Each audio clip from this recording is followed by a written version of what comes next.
about getting out at 2, but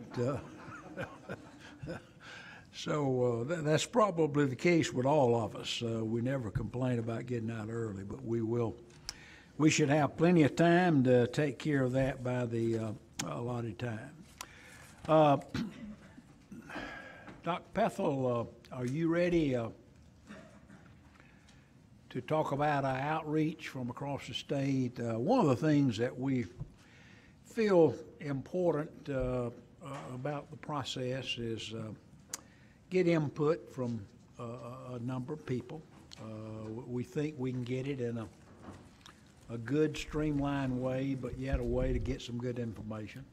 And as you know, those of us that live in the metropolitan area here, things are very different here than it is in parts of South Georgia, as we've already mentioned. There are a lot of districts.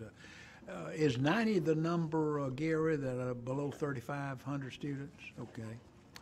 So chances are most of them have a high school, a middle school, and 1 or 2 elementary schools. Whereas the metro area districts, we have multiples of schools.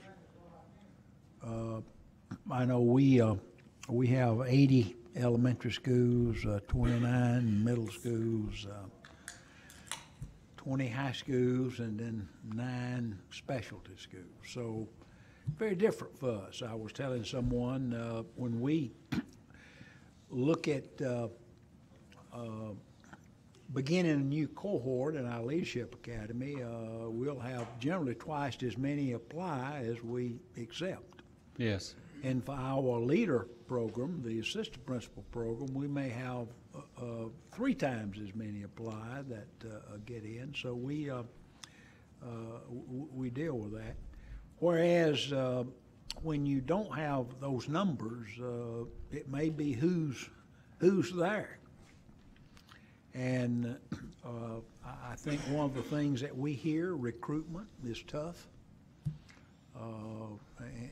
in some districts, but I do think one of the charges that we have is try to provide some assistance for those schools, particularly the low performance schools, and I want us to do that. Okay.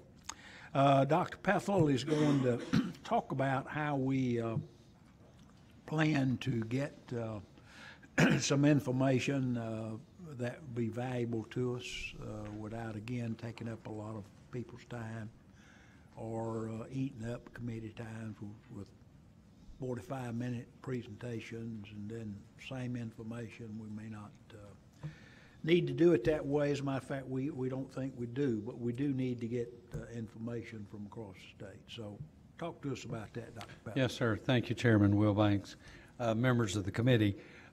We've heard it several times this morning, and maybe more than several times, the concern about will we be thinking about the needs of smaller school districts, again, that are across this great state. And Dr. McGibney reminded us that out of the 180, we've got half of them that are very small in population.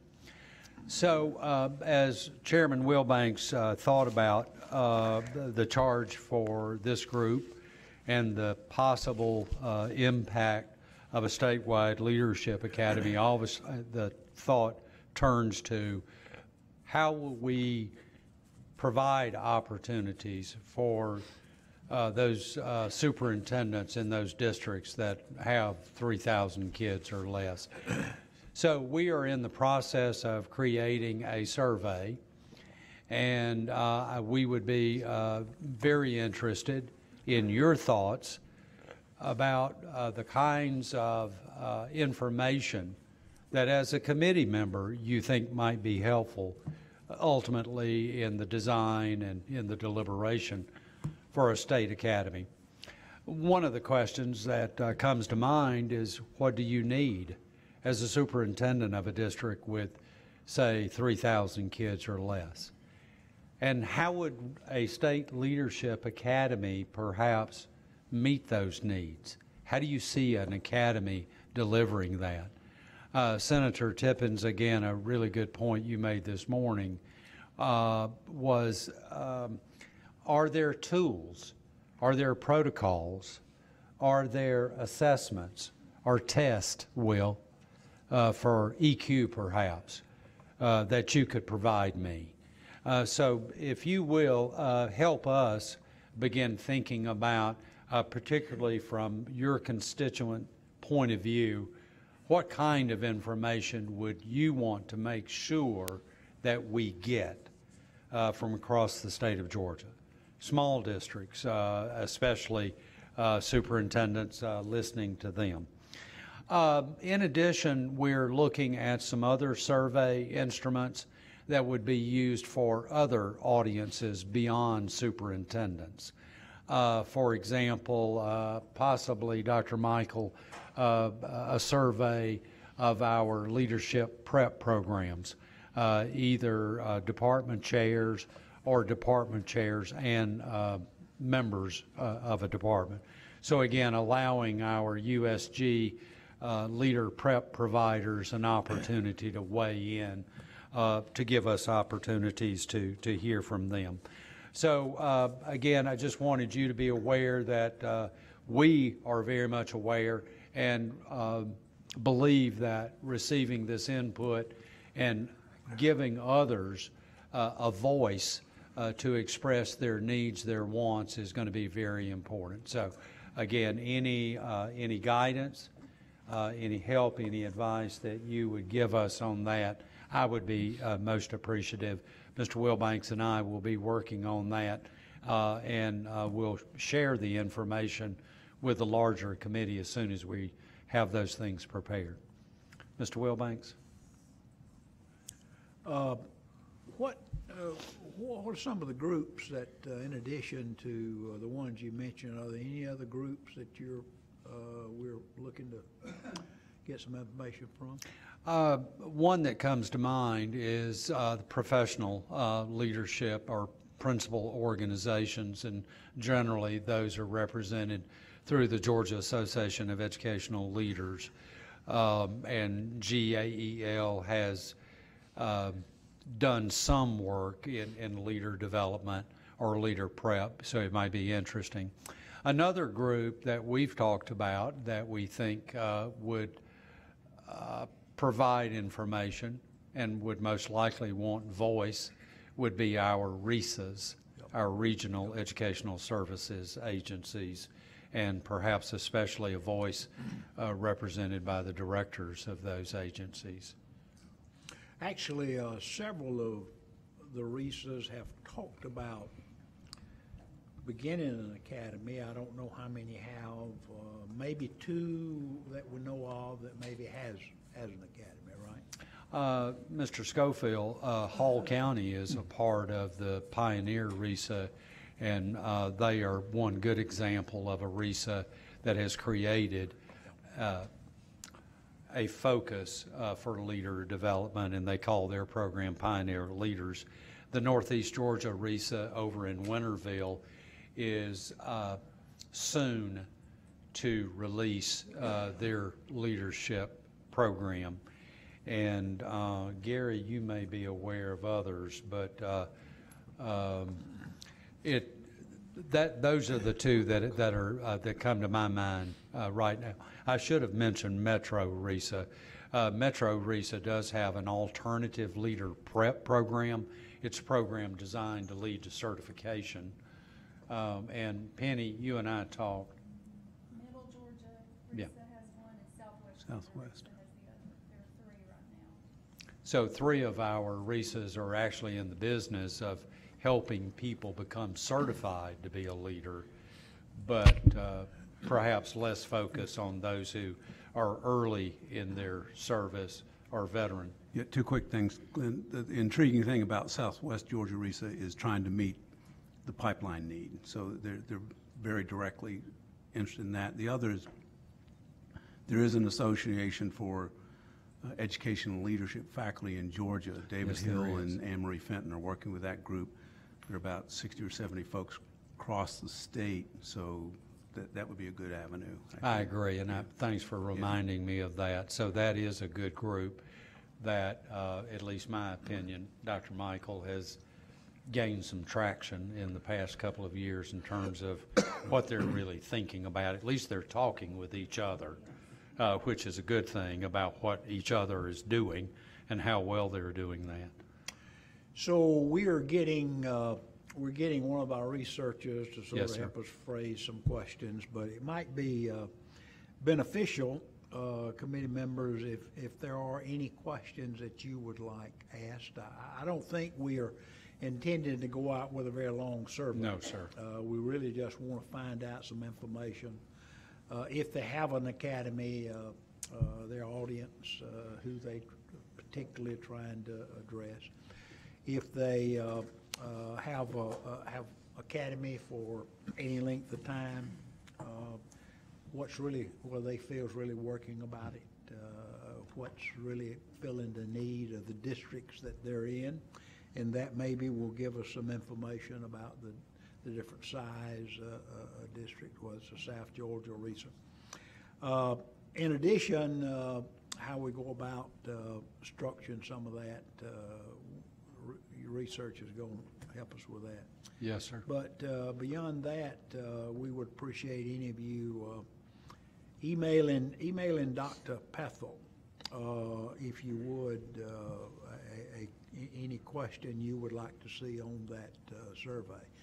And then at the next meeting, we, unless I hear from you otherwise, we're planning to have a panel of 6 or 7 of those people that's representative of the different groups, and allow them to address the questions, not do presentations necessarily. And I think that gets us the information we need without having a lot of time during the meetings for presentation.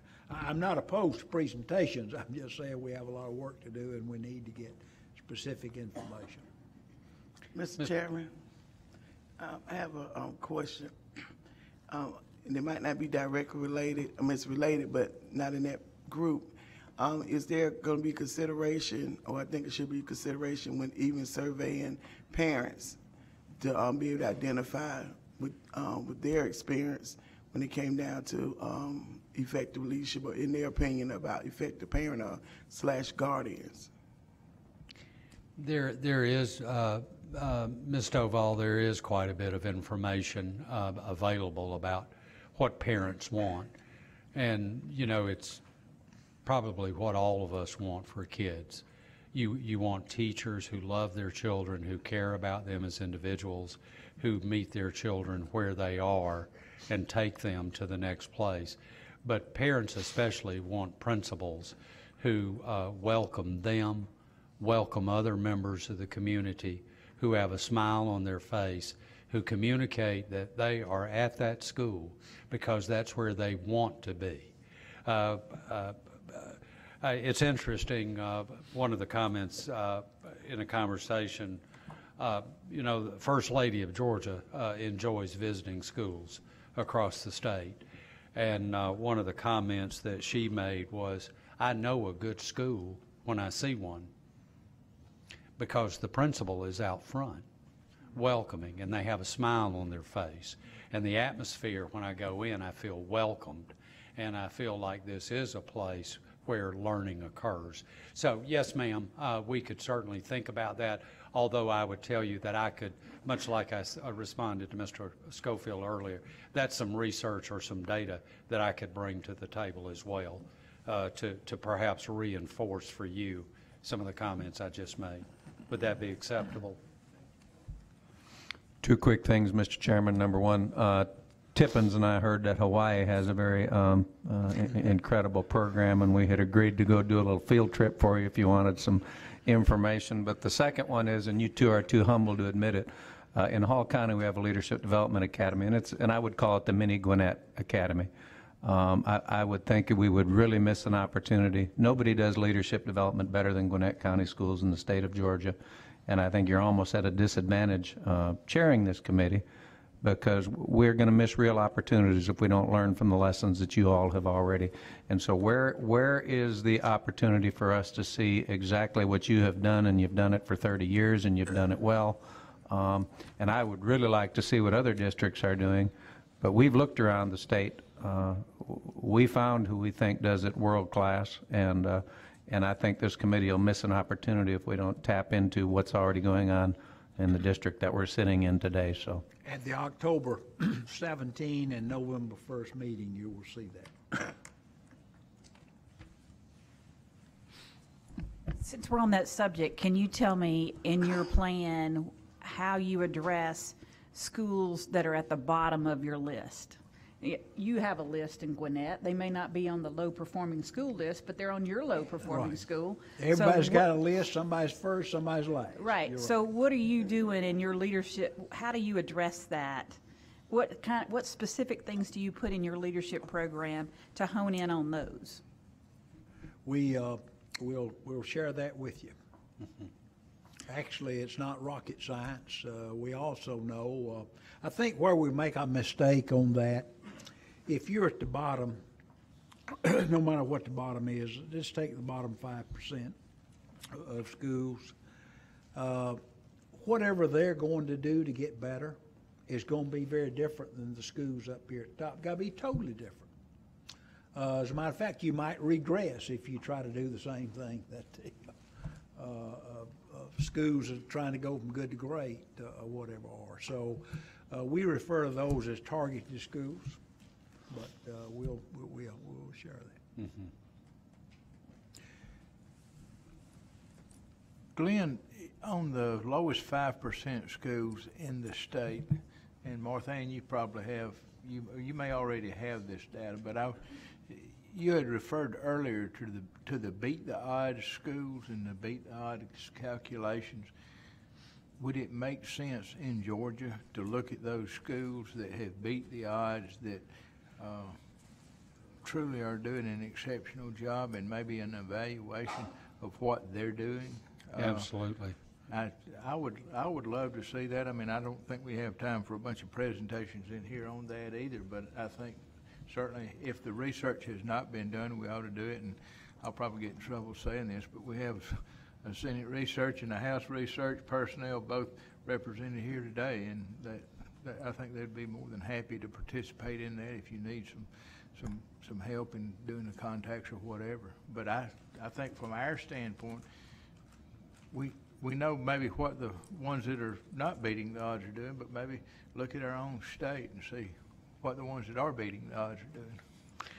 Senator Tippins, I think one of the things that we will discover for those who do beat the odds is, again, some of these personal characteristics, behaviors, or attributes that we've talked about, that, again, you have people who are willing to stay the course. That's leadership. Right. And you can teach people about staying the course. Again, the question will be, can we test whether they will when we need for them to? But again, I think we'll certainly work and may call upon your resources to help us with that. And Glenn, can I speak to that for Yes, just a ma'am. second? I'd just be careful about the terminology, because we use the beating the odds terminology for a different purpose in presenting state performance measures and contracts. Beating the odds in those terms simply means you perform better than other schools with similar demographics, which may still mean you're not performing well. Or it could mean that you're performing very well and you still didn't beat the odds because you didn't do a little better than the schools similar to yours.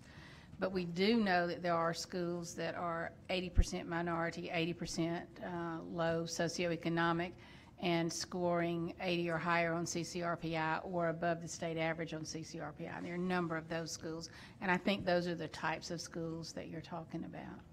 It is, and I also, there's not a question in my mind that when you go in those schools, you can say that it goes back to leadership. But I think drilling down just a little bit farther and saying, what are the challenges you had to face, and how are you doing it within the state of Georgia, and what are the level of resources that you had available to you to do it? I think that would be a learning process, certainly for me, but I think everyone involved in this conversation and the other schools that we're trying to help.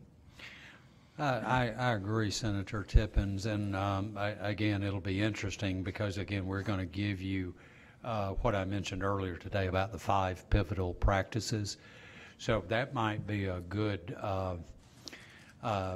measurement milestone, if you will. So I wonder how these people who do well, do they do these 5 things better than, more frequently than, than others?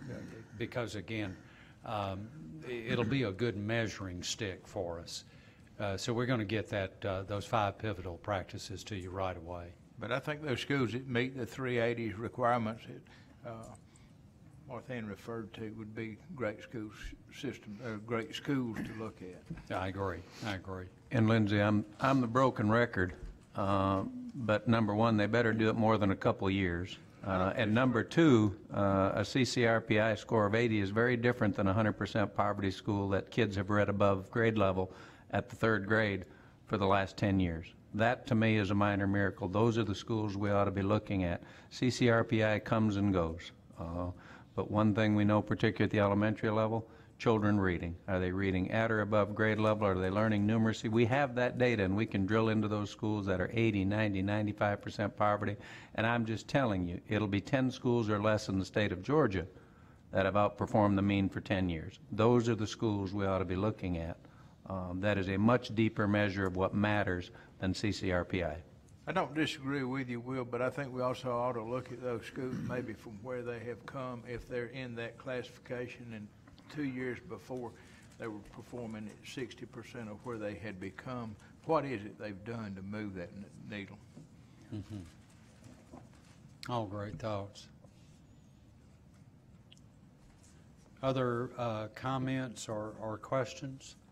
Anything, again, that we would really appreciate your input, particularly if there's some questions that we haven't talked about that you think are important.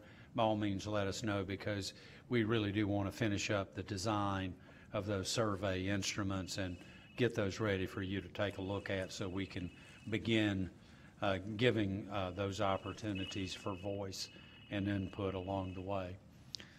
Mr. Wilbanks, if I may, we talked about our upcoming meeting on October 2nd, and we talked about current leadership programs, or those programs that portend to have an impact to do some of the things to get people ready.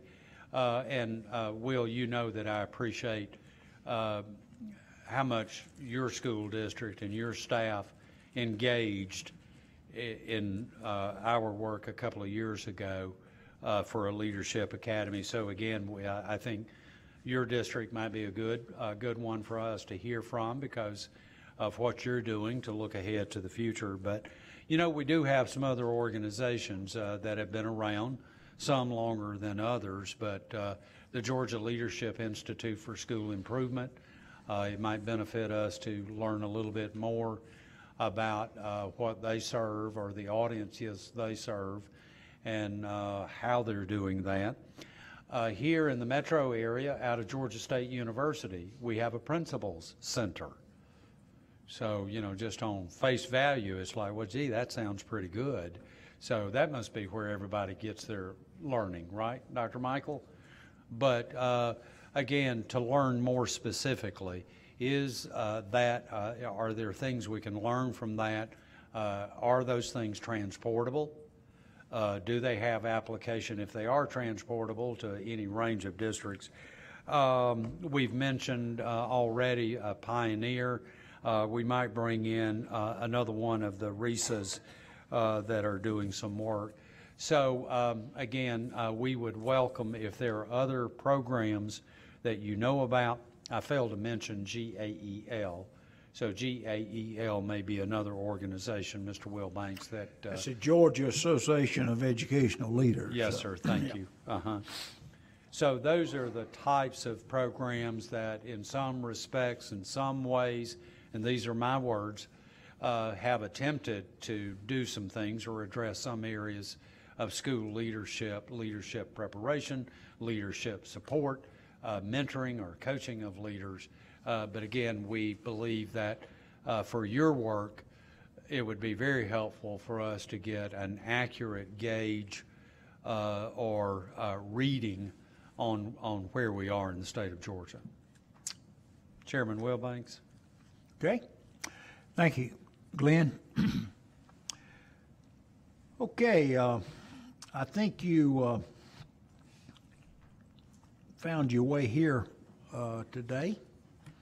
The next two meetings, we're going to be meeting at the Sloppy Floyd building, that's often referred to as Twin Towers. We'll be meeting in the decal room, I think that's a boardroom. That's on the 8th floor of the East Tower. And we'll send you some, does anybody need us to send any direction, the best place to park? If not, we won't bother you with that detail. I think the best place probably is Pete Hackney building, right? Which is connected by a tunnel, but we'll just put that in there just in case you might forget. The next two meetings will be there. We've had a difficult time finding some meeting space. I don't know if they're afraid we won't pay rent or they just don't like the clientele. But in any case, we're glad to have you here, and we will continue to keep you informed about what goes on. But before we really get into our final activity for today and deal with our assignments, let me just see if there's anybody. Actually, it'd be good if we could hear from everybody. What one thing have you heard today that either pleases you or disappoints you in terms of the challenge we face? Or challenge, maybe is great or challenges us to do what it is we're supposed to carry out our charge.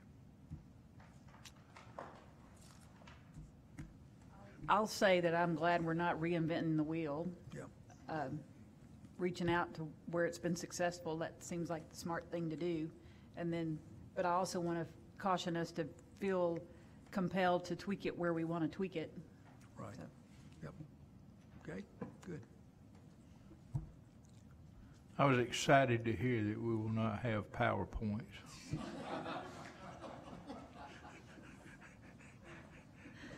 Senator Tippins and I have been on more than one of these committees, but I have no problem with PowerPoint. Sometimes if you got a good PowerPoint and use it fine, I just thought we might, this was a good activity today to sort of get us talking maybe. There probably will be a PowerPoint or two before it's over. All right, Will, your time. It doesn't matter if Will has anything in his mouth or not, he can talk. We didn't talk much about it today, but the component that is just a non-starter as we look at programs across the state and across the country is that we're not willing, and quite honestly, because of the discrepancies in district size and district resources, quite honestly, that Gary alludes to, unless there is going to be time purchased from the state for individuals to get out and to walk alongside successful principals and individuals who are doing this well, I think its chances for long-term success are very low. So I think it's an opportunity. I assume that's something we're going to talk about. But we've got to give these individuals time to get in the yoke beside somebody who's doing it well, and let them learn from those that have been there and done it. Okay.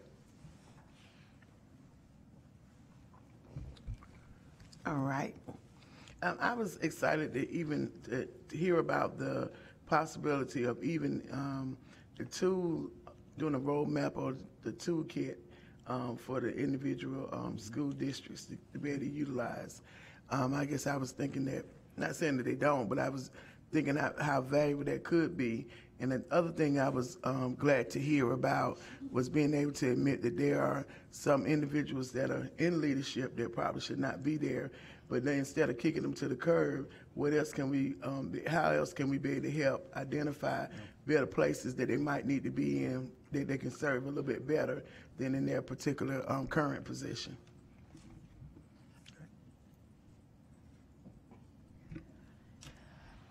I think it's good that we acknowledge today the complexity of the challenge that we have in terms of looking at the state as a whole and the diversity across the state and trying to meet the needs of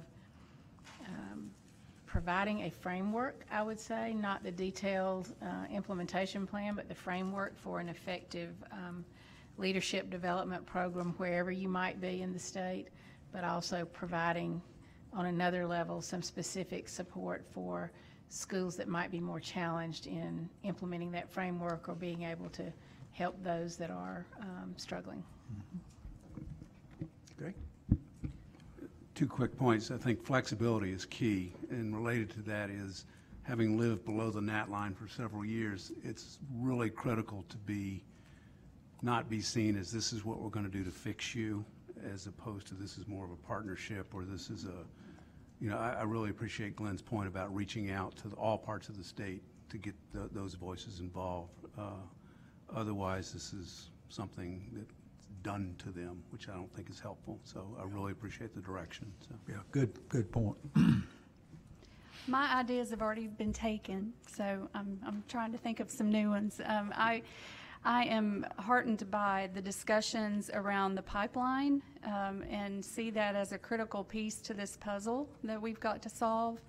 I was also very happy to hear conversations about the importance of resources and how I think it's going to be critical for us to really think hard about the resources that are available, to identify those, and then to think about what additional resources are going to be needed, and to be very clear in our report about that. Okay, great. Takeaway that I had is we've had talk about kind of Mr. Wilbanks called it a global model to create principles, and I think there's some other organizations that have done models like this. Military kind of has basic training, and I think you have medical school for physicians. And the challenge of once you kind of go through that and get to know the type of person that's gone through that global training, how do you create the equivalent of residencies or certain areas that might provide that framework, Martha Ann, that you're talking about for very specific areas of need due to the diversity of problems that we have. On a second note, I look forward to the potential networking opportunities that can come out of this as this organization matures. I know we have a daunting task before us, Chairman, and we have a relatively short period of time to do this, but I like to look beyond what's right in front of me as far as the task. That can be good or it can be bad, but hopefully it's not too distracting. I see from the work of this committee not just the development of an academy, which has a lot of obvious benefits. There's going to be collateral benefits from this, because if we do this right, the training that will be provided in the academy will generate more discussion about the need for resources, which will generate more focus on how we fund those resources. So to me, this is just a starting place for a more rich and full discussion that could impact public education for many years to come. And this is a good place to start that discussion and have that positive collateral impact far beyond the academy itself. Good. Scott? Well, again, I find myself looking around and finding any ideas that haven't already been given. So that being said, I think what we're doing here matters, and I believe that the process that we've started here is going to grow. The ideas are unbelievable, and I know there are a lot of good ideas out there that we've already resourced, and I would say that Penny McCroy is being very humble in that she probably could allude to a lot of things with the PSC and the things that they are doing too, that have already reached out to us, and probably in several different directions. But there's some great ideas there too. So I think probably need to really pick her brain because she knows some good folks that can help with this endeavor as well. So that would be my 2 cents. So. Okay, good. Mr. Coleman? I'm excited about the principal pipeline. I want us to end up with a lot of people who are sitting on ready to go on into leadership instead of the other way around, where we're going out and trying to find people who are ready for leadership. So we need to kind of change and shift in what we're thinking. I also, the perspective that not all great teachers make great leaders, and not all great teachers want to move on to leadership position. Sometimes they want to stay in the classroom and have that impact on children, and sometimes we peel them out when they're not really wanting to be peeled out. So, and again, I think the impact that we'll have on the children in this state is going to be huge, and so I'm excited to do this right. Good. You know, one of the things that prompted us to really look at beginning a leadership academy was data that we assembled, and we will refer to that, Glenn, in terms of our leadership academy as the leadership, leadership what? Use your mic. Yeah, are you thinking of the dashboard, Mr. Well, Wilbur? no, the dashboard is later, but just the profile, leadership profile, as well as what the staffing looks like for the district. And we, when we did that, when we pulled all that together, and you have to make some assumptions, you know, if you were trying to figure out with a group in the room today who's apt to retire, you probably look at me and say, well, he's probably got a couple more years before he can retire. So you would start saying, okay, we may need a replacement in 2 years. Now, it doesn't mean in 2 years I am going to retire when I get old enough, okay? But so you sort of start from that basis, and that starts beginning to give you a big picture of how many people you need in the pipeline to fill principals, assistant principals, whatever. Now, that's easier to do for district generally. I dare say every district in the room's got that. If you don't, it wouldn't be hard to get. I'm saying we probably need to do that for the state. Looking at the schools, how many years experience of people. I don't know if that's data that we can pull, or we could maybe ask the districts for some of that, but it may be data that we can pull, Gary, I don't know. But that gives us an idea of the numbers that we're going to be looking at. If you have, we know how many schools we have, but if that's principal of a school has got 15 years experience, they probably going to be there for a while, or the likelihood that they could be. So it's some data massage that we probably need to take a look at. And I don't know, Glenn, I know we've been doing that for a number of years.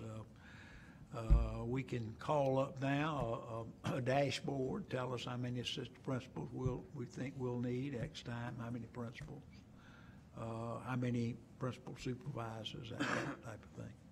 So maybe that's something we can look at, seeing if we can do for the state. Mr. Wilbanks, I'm sorry I wasn't quite aligned with you earlier. We typically refer to that as our leader tracking system. Leader tracking, that's what I was trying to come up And with. simply put, it's a way for us to take information on an individual from diverse sources. For example, a place for us to pull teacher retirement system data, a place for us to pull employment dates, promotion dates, so that would come from our personnel management system.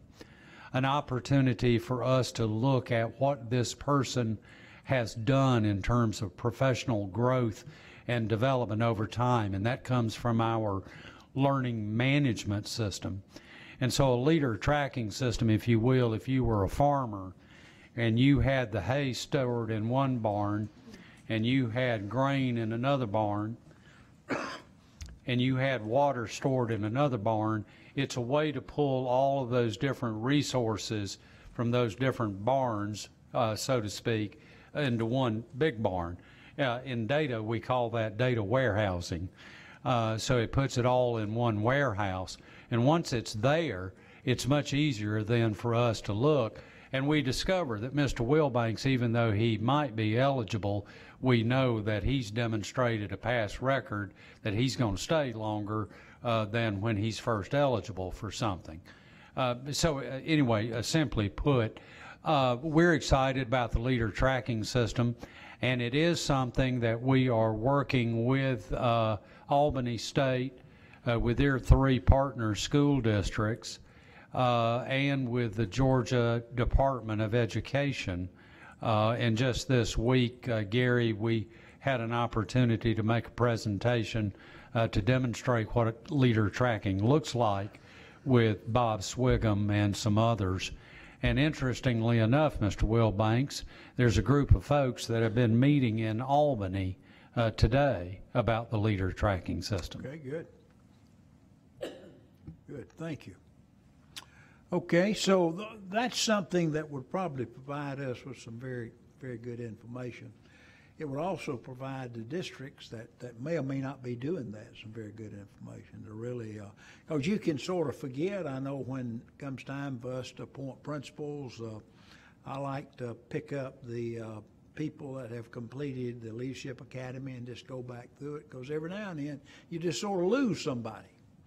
But knowing what your personnel is, the numbers, can give you good information. It can also help us in terms of trying to get a handle on what the financial cost of this is going to be, okay?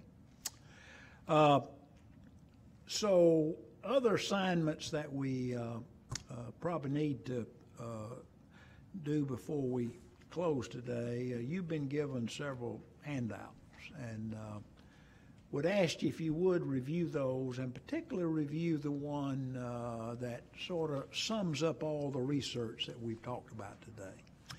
And all these you can go online and get that information, right, Glenn? Yes. So if yes, sir. One of them really strikes you as being important you'd like to look at, please take an opportunity to go online, and that saves us from having to print out something that you may or may not look at.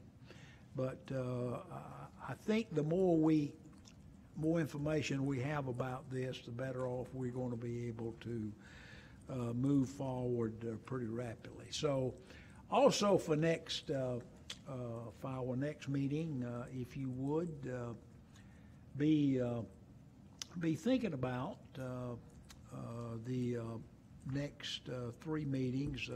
Alexis, are we pretty well assured that the last 3 meetings we don't have a space for other than here? So we are going to be at the DECAL boardroom for the second meeting and the third meeting. Okay. Discuss being here for the last 2. Okay. So if this is an imposition for any of you, I'm not trying to make it easy on myself, but there really wasn't any rooms that we could get. By fact, we have been trying, but if you prefer to meet down there, maybe some of you can think of a room or whatever that would be, you'd know what size it is. I mean, we're willing to go downtown, but I'm not fussing about meeting here. But if you, Will, you'd probably vote with me for here. For here, and we will be glad to host anytime. We like the clientele, and we have an incredible banquet facility about 25 minutes from here, Alvin. So all kidding aside, we can meet at our place anytime that you'd like to. But anyway, let's talk about that next meeting. No need to talk about it today. If there aren't any other rooms, then we're fine. But if there are, then we'll be happy to. It might accommodate a number of people. I don't know what the numbers would look like, but we can talk about that next meeting, okay? Now, the other assignment that we probably need to really look at is be thinking about what you know about the school district or school districts that you're familiar with. And what do you think are some of the greatest needs for those districts in terms of an academy? I think that'll give us a little bit more personal touch on what's needed. For example, y'all are coming up with an academy, or already have one, so may not be something that you do. But what about other school districts your size? What do you hear their needs are? And then we'll hear from this, from these. We're going to get a good cross-section of people here at the next meeting from across the state. Probably have 6, 7 people to serve on a panel that'll really be talking with us about the information we need. And I think we've got to be very careful to make sure we do what it is that we're supposed to do, but I think the more we can get good input from the people that really we think need help, the better off we're going to be. It's one thing to be able to offer some assistance, but if nobody wants it, then it doesn't do a whole lot of good to offer it. But I think what we've got to do is figure out what are the needs and how do we go about addressing those needs in a way that benefits the people who need the help. And I'm sure there's going to be a few people that maybe might need a little help, but don't think they need some help. So we'll have to work out some means of maybe providing some assistance to those, but we'll talk about that later, okay? All right, any last word for today? That's it. Thank you very much. You did a great job. You beat 3 o'clock by an hour and a half. That's right. I told you. Did they look at any of the legislative meeting rooms? The House has got some that have double sitting in them. I can check on that. Yeah. Okay. Hey, out at Tucker campus, it's kind of halfway between everybody. What? At the my Tucker Oh, yeah, campus. yeah, okay. Well, we're open to that. And the where?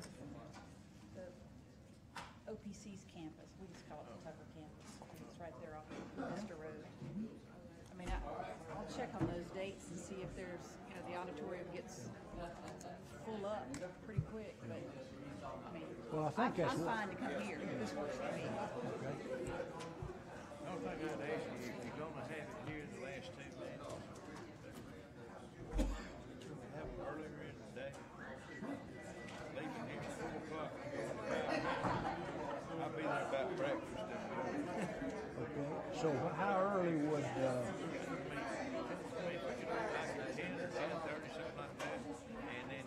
Let me know about that gifted meeting. I sent you the stuff. Okay. Thank you. Appreciate y'all. Thanks, Albert. Thank you. good to see you. Thank you. Good to see you. Take care. But just leaving here at 4 o'clock. No, we won't, is 10 to 2, is that okay? But the last 2 meetings, you're scheduled for 2 hours apiece. Was it original? See you next week.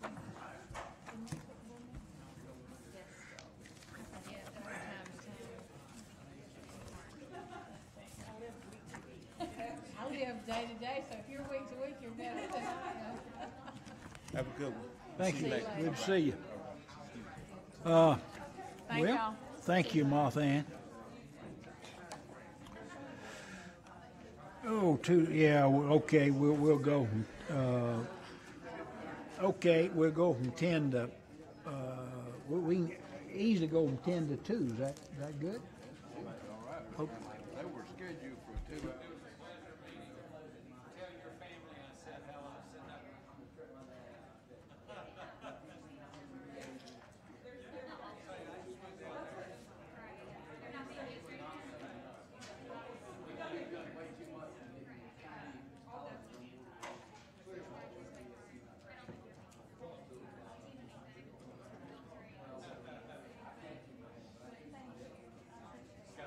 Yes, sir. Good to see you. Look forward to seeing you. Absolutely. Good to meet you. Yes, sir.